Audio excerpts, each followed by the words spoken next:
gonna take one video. See that one outside we go to that. Come. Beautiful forest here. So much quality area we ask to that farmer. வணக்கம் என் பேர் இனியமலர் ஈரோடு மாவட்டம் Vinnappalli SNR வித்யாமேட்ரா matriculation higher secondary ஸ்கூலில் 7ஆம் வகுப்பு ஆ பிரிவு படிக்கிறேன். உங்க பயிர்களை பற்றி சில பேட்டி எடுக்க வந்திருக்கேன். உங்களை பற்றி கொஞ்சம் சொல்லுங்க. என்னுடைய பேர் கருப்புசாமி. கோயம்புத்தூர் மாவட்டம் ஆலப்பாளையத்தில் விவசாய தொழிலில் ஈடுபட்டுருக்கோம். உங்க தோட்டத்தில் என்ன பயிர் இருக்கீங்க? இப்போதைக்கு தென்னைகள் போட்டிருக்கிறோம். எத்தனை தென்னை மரம் வச்சிருக்கீங்க? ஒரு 30 தென்னைகள் போட்டிருக்கிறோம். அந்த தென்னை மரத்தை எப்படி ஈண்டுவது? தென்னை முதல்ல தேங்காயை தனியாக ஒரு இடத்துல போட்டு முளைக்க வைக்கணும். அது முளைச்சி ஒரு 3 அடிக்கு மேலே வந்ததுக்கப்புறம் ஒரு 3க்கு 3 ஆழமாக குழி வெட்டி அதுக்குள்ளே நடணும். தென்னை மரத்துக்கு தண்ணி பாய்ச்ச முறையை பற்றி சொல்லுங்க. தென்னை மரம் அப்படி நட்டதுக்கப்புறம் 4 நாட்களுக்கு ஒரு முறை தண்ணீர் பாய்ச்சணும். அதுக்கப்புறம் வளர்ந்து அது காய்க்கு வரும். தென்னை மரம் எத்தனை ஆண்டுகளுக்குள்ள காய் காய்க்கும்? அதில் பார்த்தீங்கன்னா அதில் 2 வகை தென்னைகள் இருக்குது.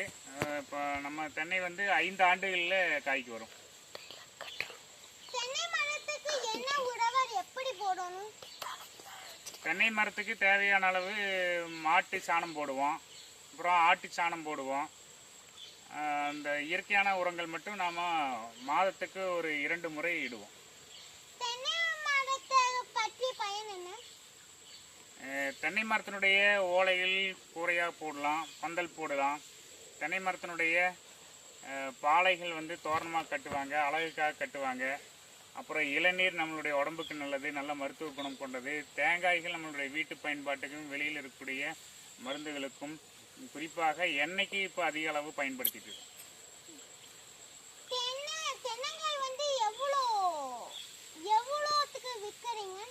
தென்னை மரங்கள் நம்முடைய காய்கள் நாங்கள் மேலேருந்து கீழே இறக்கி போட்டோம் அப்படின்னா ஒரு 15 ரூபாயிலேருந்து 20 ரூபா வரைக்கும் விற்பனை செய்வோம்.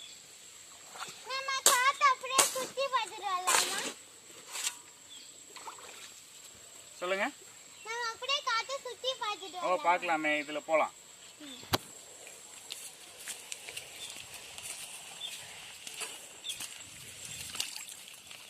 இதுதான் ஒரு வளர்ந்த தென்னை.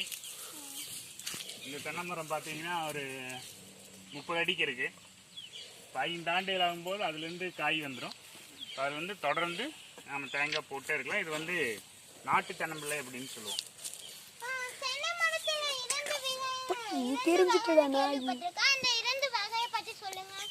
ஒன்று ஒட்டு ரகம் சொல்லக்கூடிய ஹைபிரிட், இன்னொன்று நாட்டு தென்னம்பிள்ளை. நாங்கள் நாட்டு ரகம் வளர்ப்போம்.